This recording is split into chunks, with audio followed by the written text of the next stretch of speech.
Start the case on story over again. Well, they came to the squadron, and John Shippey was our squadron commander, and they said either that or else he volunteered, but they said, yeah, you can come down here and help, because they needed all the air support they could get at Quezon. And they said, you got to help, but only one thing, you can come down and fly missions, but you also got all your missions at night. And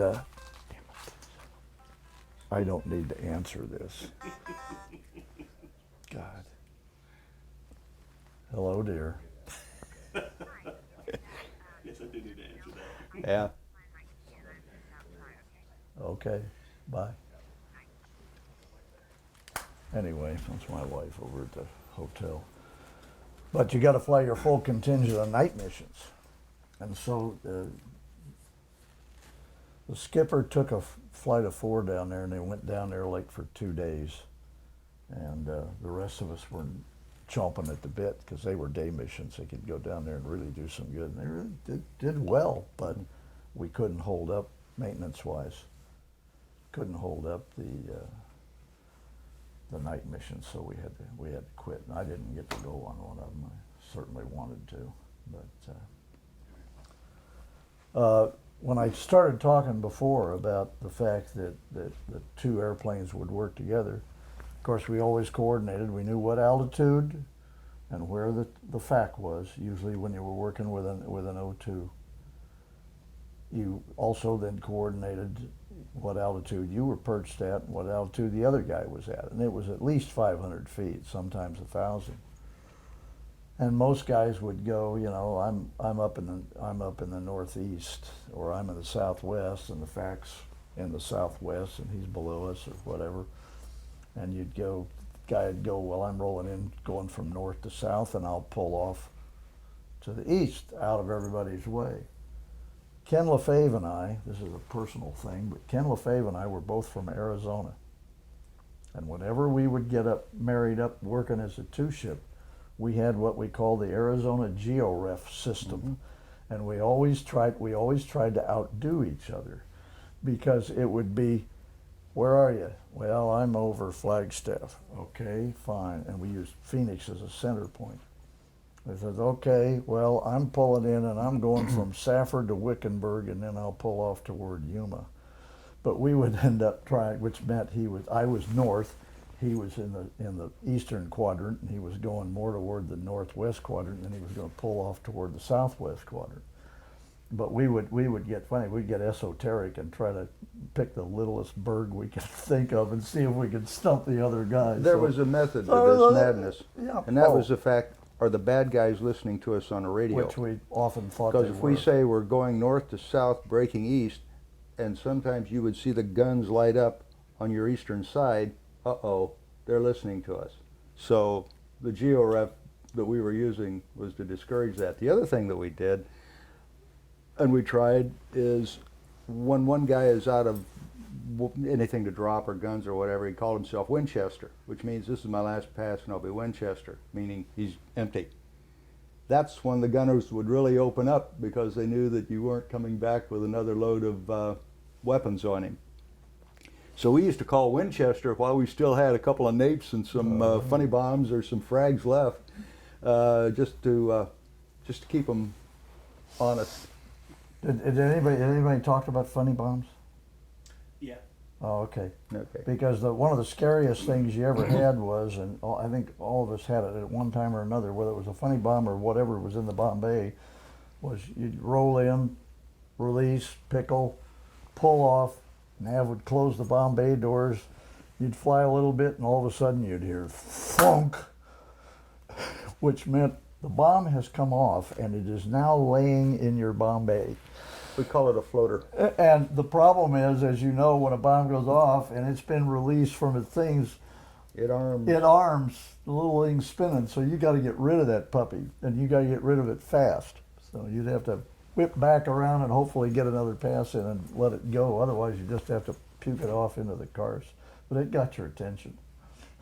George Matthews told a story of the 1,000-pounder that came loose and jammed into his bomb bay, and they landed and jumped out of the airplane and ran away. Oh, it had one jammed. Oh, I hadn't heard Yeah. George sell that one. That was They went to an area where they inspect your airplane before they let you park. Yeah, D-arm area. The D-arm area, and the guys were like, pointed them to the safe area, and they went and parked it, and they just jumped out and stuck their flashlight in the bomb bay and saw the 1,000-pounder sitting there, and then they just ran from the airplane. Yeah. One thing about that working together, that's again a little bit humorous.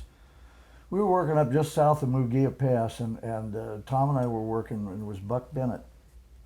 And we'd roll in and do a drop on working on some trucks, and there'd be a couple guns would come up. And Buck would roll in, and he'd just get his ass hosed. And we're going, what in the hell is going on? And Buck said, hey, I'm going to roll in from, wherever to wherever, and I'm going. He says, would you look at me and watch me? And sure enough, he'd roll in and drop, and when he pulled G's on the aircraft, the tail rotating beacon would come on. And so they go, oh, there he is. So we said, Buck, we think you better take that airplane home and get it fixed. It was quite humorous. Fortunately, he didn't get shot down. Yeah, we had normally on a pre-take or pre-flight of the aircraft, the navigator did the weapons, pilot did the engines, flight controls, navigator did the top of the wings. But one of the things that I did and a lot of the other guys did was go back into the bomb bay and make sure the light bulb was removed from the socket, because those would go on once in a while too. Because you open the bomb bay door and the light comes on, boy, there's a target. So we used to take the bulb out. Pete Caselli taught me that one. There's actually 2 bulbs up in there. I understand it can't go on if it's not in there. Yeah, that's right. Yeah, I don't know why they put them in there, because during my time, which We never before used that, we never had them. Have they talked to you about having a scoper in the back? I don't know the story. Nobody said anything on camera about it. Yeah, what we used to do is we would take some of the NCOs, the combat controllers, and of course the back end that used to be in World War twice in Korea was a gunnery station, was nothing back there, just a piece of cardboard. And of course the starlight scopes at that time were about this long, about that big around, and they'd hang them from straps back into the bomb bay. The guy would sit in there and he'd hook himself in, and he was strapped, and his feet were hanging over the edge into the bomb bay. And he would sit there like this, and you'd open up the bomb bay, and you just follow down the trail. He'd tell you, right 10 degrees, and right, yeah, back left, move, got some, and then you could go ahead and drop logs. They talked to you about that, logs or flares, depending on where you were. We didn't like to drop flares. We'd like to drop the logs, because they would burn for about 30 minutes, and they're just a ground burning type flare. And you'd like to put out 3. Because then you had 2 different distances. You had a short distance, a long distance, and you'd try to maybe straddle the trail. So you could say, well, the trail goes between, halfway between the first one and the third one, and the trucks are down that way to the south, the distance of between the first one and the third one, or whatever you were using, so that you could use those to drop. We didn't really use the flares as much as they did way on early, because once again, if you dropped and went underneath the flares, you were toast, yeah. So we dropped the flares lower, but then again, they didn't stay on as long, and you had to get your drop in first. Yeah, flares were terribly disorienting too on a hazy night. Well, you became, when you were a pilot and a nav at night in a 26, you were the best unusual attitude vertigo. That's the best vertigo pilot you've ever seen, because vertigo was just a routine. You lived with it, but you learned it to live with it, and to believe your instruments and what you're doing, because sometimes you just get totally, where in the hell am I? You had to believe those instruments, and of course, he's over there, both of you are checking each other to make sure the instruments are both still working properly. Any other questions, Hawkeye? It was pretty good for now. For now. Okay. Got a million of them. What is? It's amazing. It's amazing too. It's amazing too how the memory comes back.